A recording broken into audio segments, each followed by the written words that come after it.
Hello friends, आप सभी का स्वागत है आज के इस वीडियो क्लास में। और आज के इस वीडियो क्लास में हम लोग भारतीय संविधान को पढ़ रहे हैं। यह हमारा लुसेंट समान ज्ञान का वीडियो सीरीज चल रहा है, जिसके अंतर्गत हम पॉलिटी को कर रहे हैं।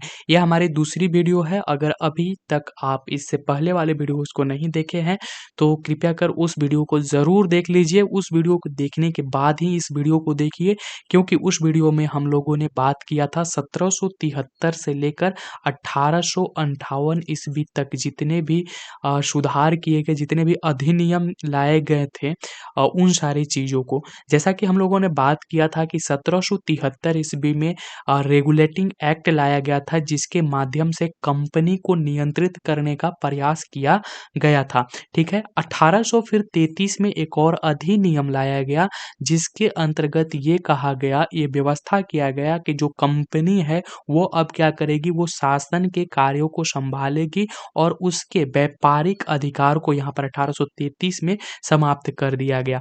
फिर उसके बाद 1858 का समय आता है, जिसके अंतर्गत 1858 के अधिनियम के तहत ये व्यवस्था किया गया कि जो कंपनी है वह अब शासन व्यवस्था को नहीं संभालेगी, अब ब्रिटिश संसद सीधा शासन व्यवस्था को संभालेगी भारत में। तो ये तीन महत्वपूर्ण बातें थी जो कि हम लोग पिछली वीडियोस में कर चुके हैं। अगर अभी तक आप उस वीडियो को नहीं देखे हैं तो पहले आप उस वीडियो को जाकर देख लीजिए, फिर ये वीडियो आपके लिए कारगर होगा। ठीक है। चलिए आगे बढ़ते हैं। यहाँ पर हमें 1861 ईस्वी का भारत परिषद अधिनियम को देखना है। चलिए शुरू करते हैं। इस अधिनियम की जो विशेषताएं हैं उसे हम लोग सबसे पहले देखते हैं। जैसे कि गवर्नर जनरल की कार्यकारिणी परिषद का विस्तार किया गया। देखिए अब यहाँ पर चूंकि भारत पर सीधा के सीधा जो ब्रिटिश संसद थी वो शासन शुरुआत कर रही थी, शासन कर रही थी, तो यहाँ पर जो गवर्नर जनरल की जो कार्यकारिणी परिषद थी उसका विस्तार करना भी जरूरत था। और इसी के लिए यहाँ पर 1861 ईस्वी में भारत परिषद अधिनियम के तहत इस कार्य को किया जाता है कि गवर्नर जनरल की कार्यकारिणी परिषद में विस्तार किया गया। अगला है कि विभागीय प्रणाली का प्रारंभ हुआ 1861 ईस्वी के भारत परिषद अधिनियम के तहत। अच्छा, 1861 में जो विभागीय प्रणाली का प्रारंभ हुआ वह लॉर्ड कैनिंग के द्वारा हुआ। तो ये सवाल भी आपसे बन सकता है कि विभागीय प्रणाली का प्रारंभ किसके द्वारा किया गया, तो लॉर्ड कैनिंग के द्वारा 1861 का भारत परिषद अधिनियम के तहत। ठीक है। चलिए आगे बढ़ते हैं। ये सबसे महत्वपूर्ण है इसकी विशेषता कि गवर्नर जनरल को पहली बार अध्यादेश जारी करने की शक्ति प्रदान की गई और ऐसी अध्यादेश की अवधि मात्र 6 महीने होती थी। तो ये 6 महीने की अवधि के लिए अध्यादेश जारी कर सकता था कौन, तो गवर्नर जनरल। किस अधिनियम के तहत, तो 1861 का भारत परिषद अधिनियम के तहत इस व्यवस्था को किया गया कि गवर्नर जनरल जो है वह पहली बार अध्यादेश जारी कर सकता है, वह भी 6 महीनों के लिए। और ये व्यवस्था जो है, ऐसी ही व्यवस्था हमारे संविधान में भी किया गया है राष्ट्रपति के लिए। ठीक है। चलिए आगे बढ़ते हैं। यहाँ पर चौथा है कि गवर्नर जनरल को बंगाल, उत्तर पश्चिम सीमा प्रांत और पंजाब में विधान परिषद स्थापित करने की शक्ति प्रदान की गई। चूंकि यहाँ पर एक केंद्रीकृत शासन व्यवस्था स्थापित करना बेहद जरूरी था, मजबूत केंद्र स्थापित करना जरूरत था, इसीलिए यहाँ पर गवर्नर जनरल को ही बंगाल और उत्तर पश्चिम सीमा प्रांत और पंजाब में विधान परिषद स्थापित करने की शक्ति दी गई। ठीक है। और इसे अध्यादेश जारी करने की भी शक्ति दी गई। इसके द्वारा कानून बनाने की प्रक्रिया में भारतीय प्रतिनिधियों को शामिल करने की शुरुआत हुई। वायसराय कुछ भारतीयों को विस्तारित परिषद में गैर सरकारी सदस्य के रूप में नामित कर सकता था। तो यहाँ पर जो 1861 का भारत परिषद अधिनियम है, इसके तहत ये व्यवस्था किया गया कि इसके जो प्रतिनिधि हैं, जो भारतीय प्रतिनिधि हैं, ठीक है, उनको कानून बनाने की प्रक्रिया में इनको शामिल किया जाए, भारतीय प्रतिनिधियों को। ठीक है। और यहाँ पर वायसराय क्या कर सकता है कि कुछ भारतीयों को जो विस्तारित, हम लोगों ने बात किया कि गवर्नर जनरल की कार्यकारिणी परिषद का विस्तार किया गया, तो उसमें जो विस्तारित परिषद में यहाँ पर गैर सरकारी सदस्यों के रूप में जो है इनको नामांकित कर सकता है जो भारतीय यहाँ पर जो भारतीय प्रतिनिधित्व जो कर रहे होंगे, जो भारतीय प्रतिनिधि होंगे, उनको यहाँ पर जो गैर सरकारी सदस्य के रूप में नामांकित कर सकता है कौन? वायसराय। तो इसी के तहत 1861 का जो हमारा भारत परिषद अधिनियम था, उसी के आधार पर 1862 ईस्वी में ये किया गया कि लॉर्ड कैनिंग ने 3 भारतीयों, जिसमें से बनारस के राजा, पटियाला के महाराजा और सर दिनकर राव को विधान परिषद में मनोनीत किया गया। ठीक है, तो ये जो लॉर्ड कैनिंग के द्वारा 1862 में भारतीयों को जो विधान परिषद में मनोनीत किया गया, सॉरी, यहाँ पर जो विधान परिषद में मनोनीत किया गया, जो कि थे बनारस के राजा और पटियाला के महाराज और सर दिनकर राव, इनको जो 1862 ईस्वी में इन्हें मनोनीत किया गया, ये 1861 का जो हमारा अधिनियम था, उसके तहत ही इन सभी को मनोनीत किया गया। चलिए आगे देखते हैं। यहाँ पर 1873 ईस्वी का अधिनियम है। 1873 ईस्वी के अधिनियम में ये कहा गया कि इस अधिनियम के द्वारा यह उपबंध किया गया कि ईस्ट इंडिया कंपनी को किसी भी समय भंग किया जा सकता है, और इसे 1 जनवरी 1884 ईस्वी को ईस्ट इंडिया कंपनी को औपचारिक रूप से भंग कर दिया गया। अब चूंकि यहाँ पर कंपनी का जो व्यापारिक अधिकार था, वो तो 1833 ईस्वी में ही समाप्त कर दिया गया। साथ ही साथ इसका जो शासन था, वो भी इसके हाथों से ले लिया गया था। अब कंपनी को भंग करना ही उचित था।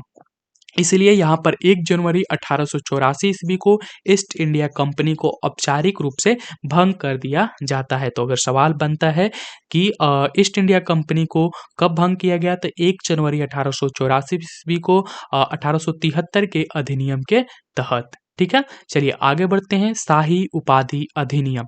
शाही उपाधि अधिनियम जो है वह 1876 ईस्वी में आया, और जो ये शाही उपाधि अधिनियम था, इसका उसको क्यों लाया गया, पहले ये समझ लेते हैं। इसको इसलिए लाया गया कि जो ब्रिटिश शासन थी, उसका यहाँ पर भारत में समर्थन पाना, ठीक है, बेहद जरूरी था, और इसी के लिए यहाँ पर शाही उपाधि अधिनियम 1876 को लाया गया। और इस अधिनियम के द्वारा गवर्नर जनरल की केंद्रीय कार्यकारिणी में 6ठे सदस्य की नियुक्ति कर उसे लोक निर्माण विभाग का कार्य सौंपा गया, और 28 अप्रैल 1876 ईस्वी को एक घोषणा द्वारा महारानी विक्टोरिया को भारत की साम्राज्ञी घोषित किया गया।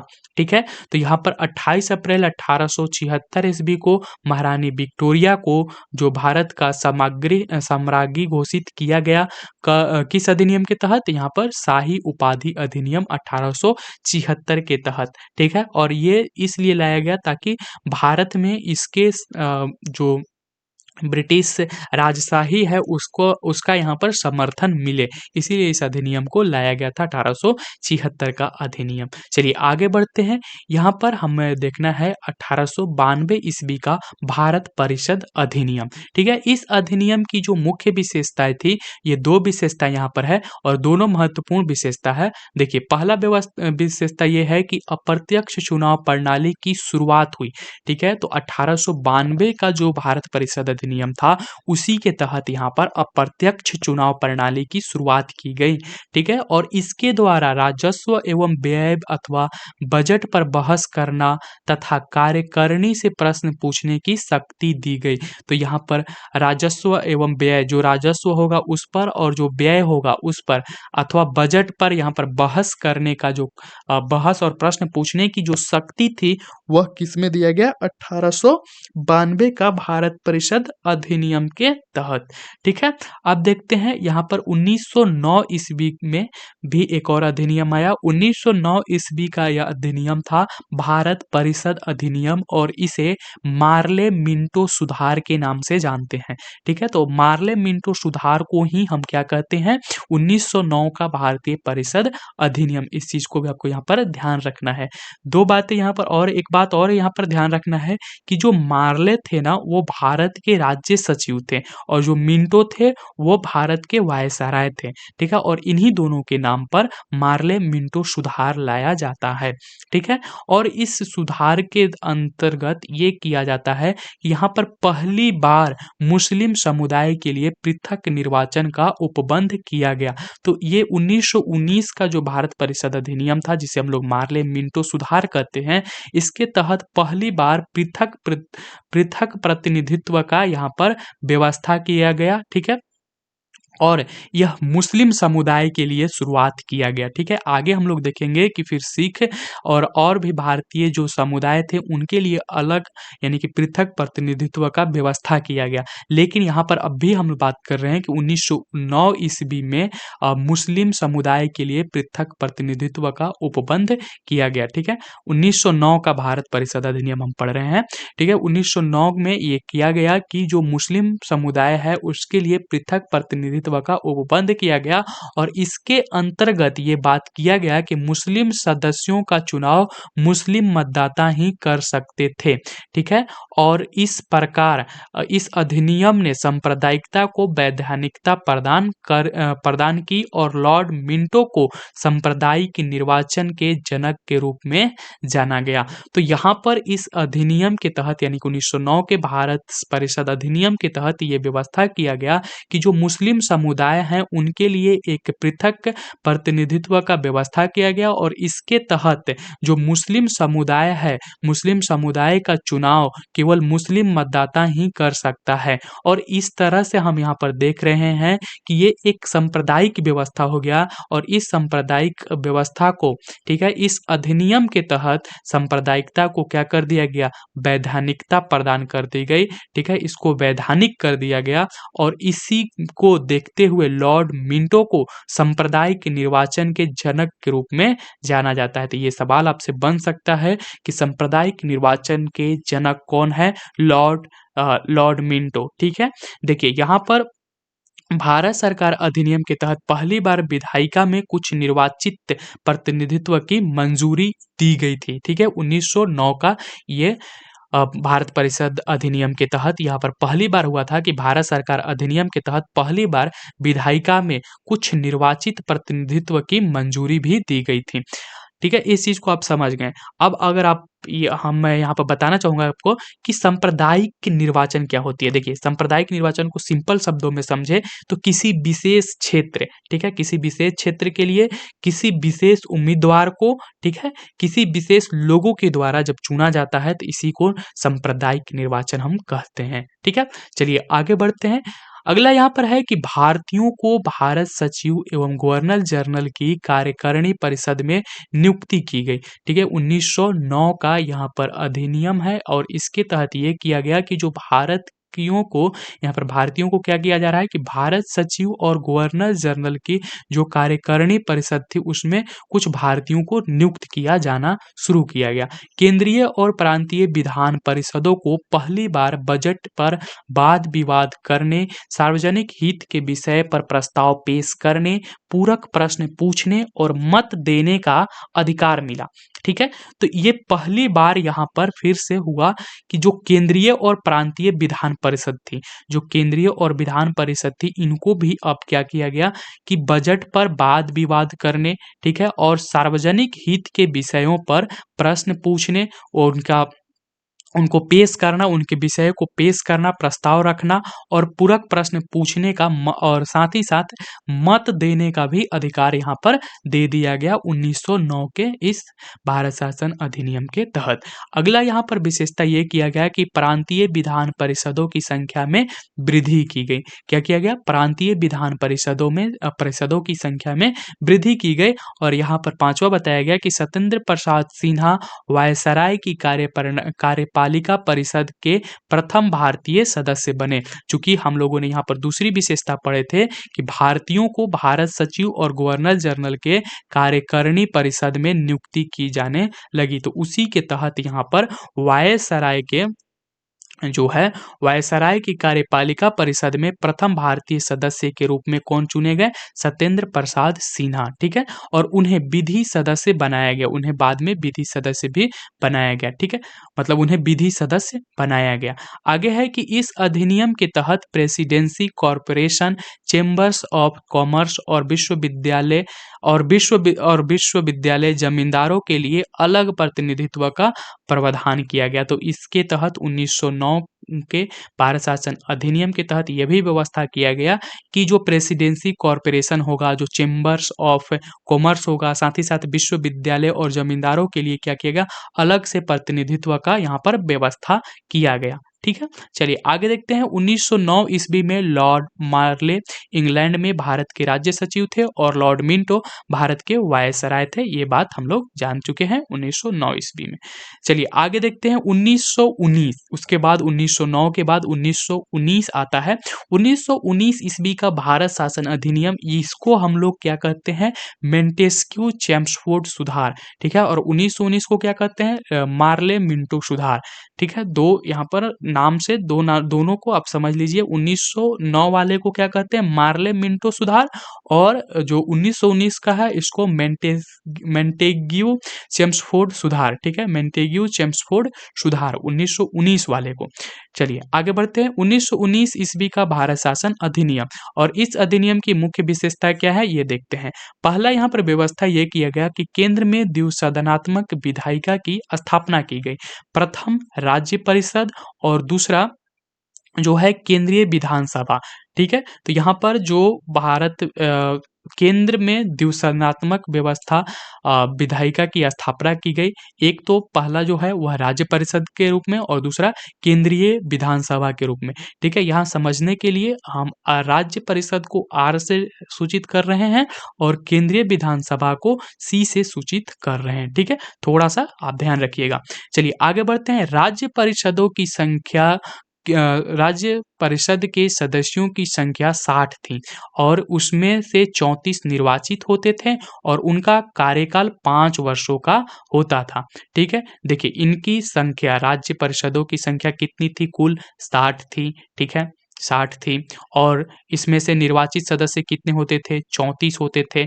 और 34 निर्वाचित सदस्यों का कार्यकाल कितना होता था, 5 वर्ष के लिए, ठीक है। इस चीज को आप ध्यान रखिएगा। राज्य परिषद में, ठीक है, कितने सदस्यों की संख्या 60 होती थी, इसमें से कितने निर्वाचित सदस्य होते थे, 34। और इनका जो निर्वाचित सदस्य थे उनका कार्यकाल कितना होता था, 5 वर्ष, ठीक।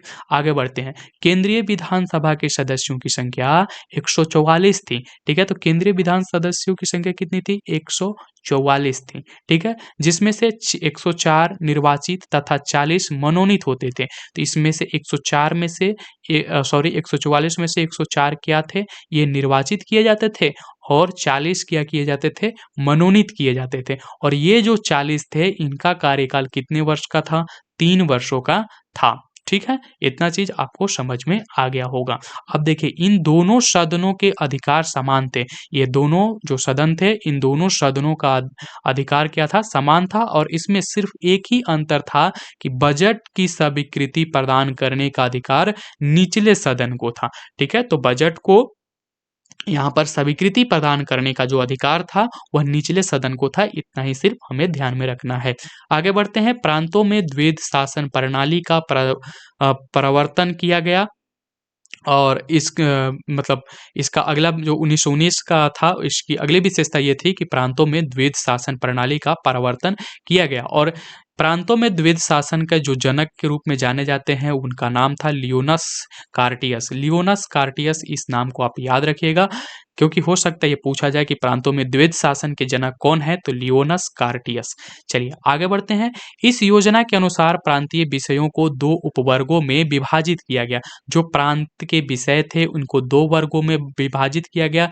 एक तो आरक्षित और दूसरा हस्तांतरित या अंतरित, ठीक है, हस्तांतरित या अंतरित। देखिए आरक्षित विषय वो होंगी जो सेना से संबंधित होगी, जो जिस जो कि बाजार से संबंधित होगी, जो पैसों से संबंधित होगी, ये आरक्षित विषय के अंतर्गत आएगी। और हस्तांतरित के अंतर्गत वो आएगी जो सामान्य लोगों से संबंधित होगी, सामान्य जीवन से संबंधित होगी, वो हस्तांतरित या आरक्षित विषय के रूप में यहाँ पर आएगी। चलिए आगे देख लेते हैं और कौन-कौन से विषयों को शामिल किया गया है इसके अंतर्गत, वो भी यहाँ पर बताया गया है। देखिए, आरक्षित विषय के अंतर्गत क्या आएगी? बीत आएगी, भूमि कर आएगा, ठीक है?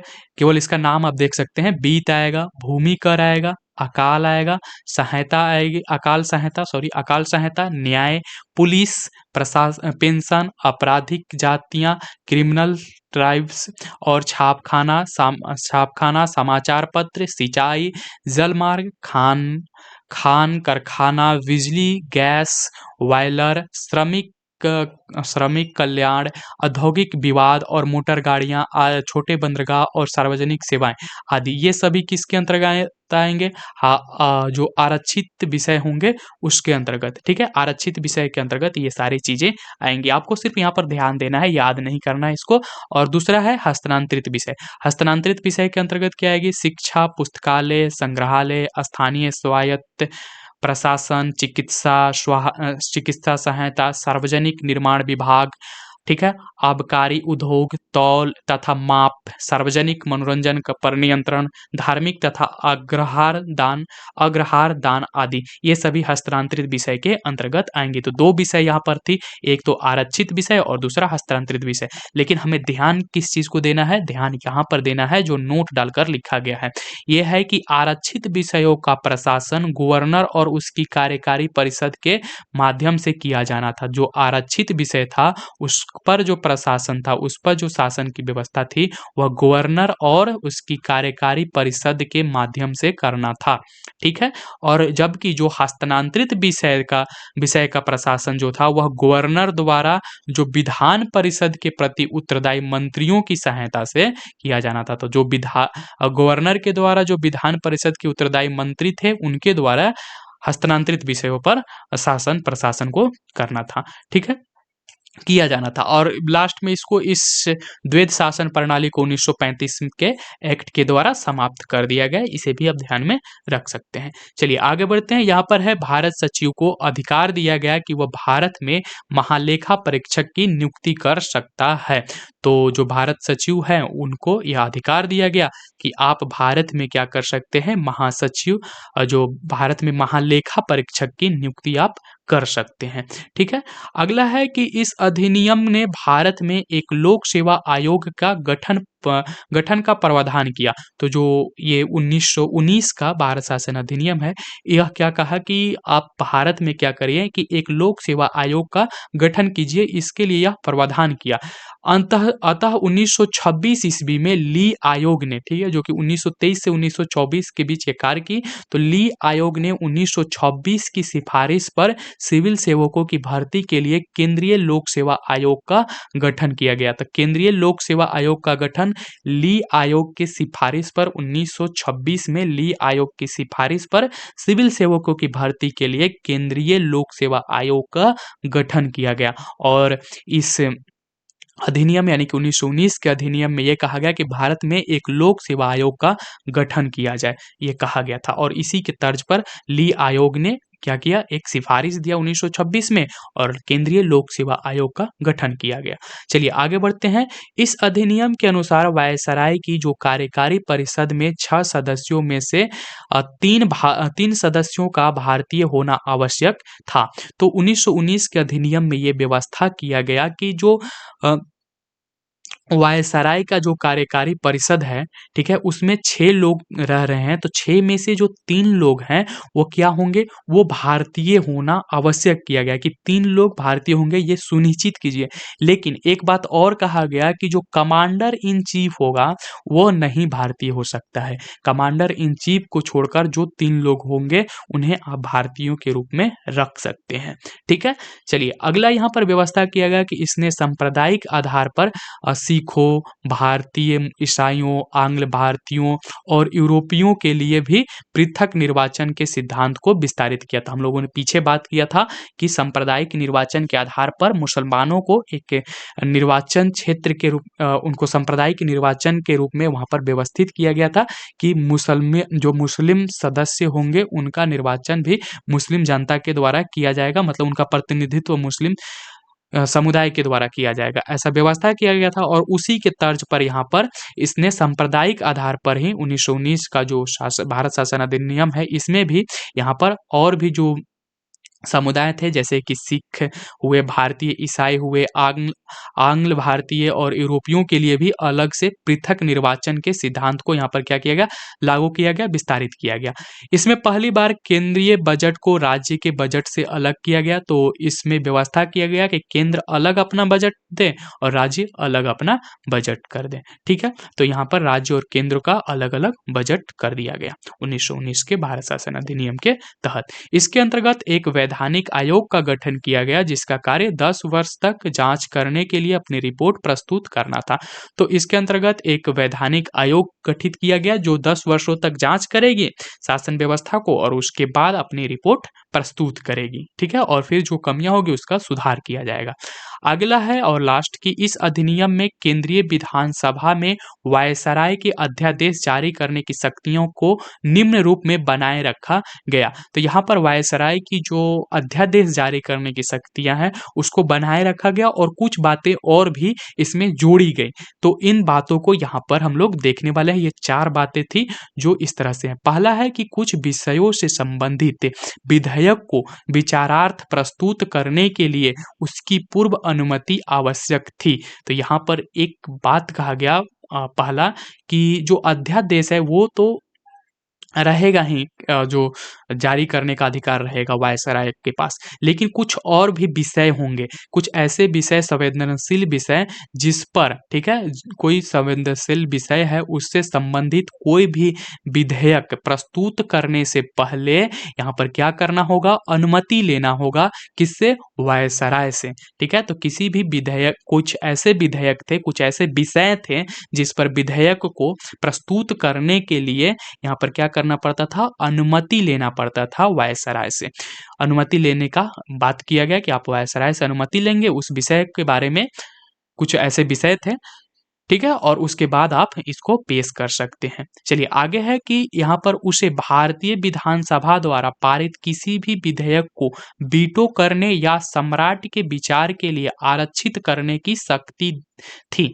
देखिए यहाँ पर जो वायसराय है उसको ये अधिकार था कि अगर भारतीय विधानसभा कोई कानून, कोई विधेयक पास कर देती है, पारित कर देती है, तो उस पर वो अपना वीटो कर सकती है। वीटो लगाकर वो उसे रोक सकती है या फिर उसे आरक्षित कर सकती है इस बात को कहकर कि हम इस पर विचार करेंगे, या सम्राट के विचार के लिए उसको रोक सकती है। तो उसे इतनी शक्ति दी गई थी। ठीक है, अगला यहाँ पर बात किया गया, वायसराय को एक और शक्ति दी गई कि उसे यह शक्ति थी कि विधानमंडल द्वारा नामंजूर किए गए या पारित न किए गए किसी विधेयक या अनुदान को प्रमाणित कर दे, तो ऐसे प्रमाणित विधेयक विधानमंडल द्वारा पारित विधेयक के समान हो जाते थे। तो यहाँ पर वायसराय को ये शक्ति भी दिया गया कि अगर कोई ऐसा विधेयक है जिसको विधानमंडल द्वारा नामंजूर कर दिया गया, उसको मंजूरी नहीं दिया गया है या फिर उसे पारित नहीं किया गया है, लेकिन वायसराय चाहता है कि ये पारित हो, तो वो क्या करेगा, उस विधेयक या उस अनुदान को ये प्रमाणित करेगा वायसराय अपने तरफ से। और जब वह प्रमाणित कर देगा तो ये विधेयक उसी तरह से कार्य करेंगे जिस तरह से विधेयक, जो विधानमंडल द्वारा पारित विधेयक के समान ही ये कार्य करने लगेंगे, जो कि वायसराय के प्रमाणित करने के बाद। यानी कि अगर वायसराय कह देगा कि ये जो नियम है, ये जो कानून है, ये पारित होने चाहिए, तो वो फिर पारित होगा, चाहे विधानमंडल जो है उसे नामंजूर ही क्यों ना किया हो। ठीक है, तो ये शक्ति भी दी गई। ये और लास्ट यहाँ पर ये शक्ति दी गई वायसराय को कि वह आपात स्थिति में अध्यादेश बना सकता था जिसका अस्थायी अवधि के लिए विधिक प्रभाव होता था। तो अब यहाँ पर 6 महीने से इसका जो कार्य समय था उसको खत्म कर दिया गया। अब ये अस्थायी अवधि के लिए कि जब तक स्थिति सही नहीं हो जाती या अनुकूल अनुकूल नहीं हो जाती है तब तक अध्यादेश उसी तरह से बना हुआ रहेगा। ठीक है। अब देखिए नोट डालकर यहाँ पर लिखा गया है कि मेंटेस्क्यू चेम्सफोर्ड सुधार भारत शासन अधिनियम 1919 द्वारा भारत में पहली बार महिलाओं को वोट देने का अधिकार मिला और उस समय भारत का प्रधानमंत्री इंग्लैंड का प्रधानमंत्री जो था वह लॉर्ड जॉर्ज था। तो इस चीज को भी याद रखिएगा कि मेंटेस्क्यू चेम्सफोर्ड सुधार के तहत ही सुधार के अनुसार यानी कि भारत शासन अधिनियम जो 1919 है इसके द्वारा भारत में पहली बार महिलाओं को वोट देने का अधिकार मिला। ठीक है। तो आज की वीडियो को हम यहीं पर समाप्त करेंगे। अगली जो हमारी वीडियो आएगी वह 1935 से लेकर 1945 तक के जो जितने भी शासन अधिनियम और जितने भी कानून लाए गए ब्रिटिश सरकार के द्वारा उनको हम देखेंगे और ये देखेंगे कि किस तरह से फिर भारत 1945 में भारत के पास ये सारे कानून बनाने का अधिकार जाता है और फिर संविधान सभा का किस तरह से निर्माण होता है, ये सारी चीज़ें भी हम लोग पढ़ने वाले हैं। ठीक है। तो आज की इस वीडियो को यहीं पर हम समाप्त करेंगे और अगली वीडियो में हम लोग 1935 से लेकर 1945 तक के समय काल को देखने वाले हैं। तो मिलते हैं नेक्स्ट वीडियो में। और हाँ, अगर अभी तक आप पिछले वीडियो को नहीं देखे हैं तो उसे भी ज़रूर देख लीजिए और फिर हम लोग 1935 से 1945 तक के कार्यकाल को देखेंगे।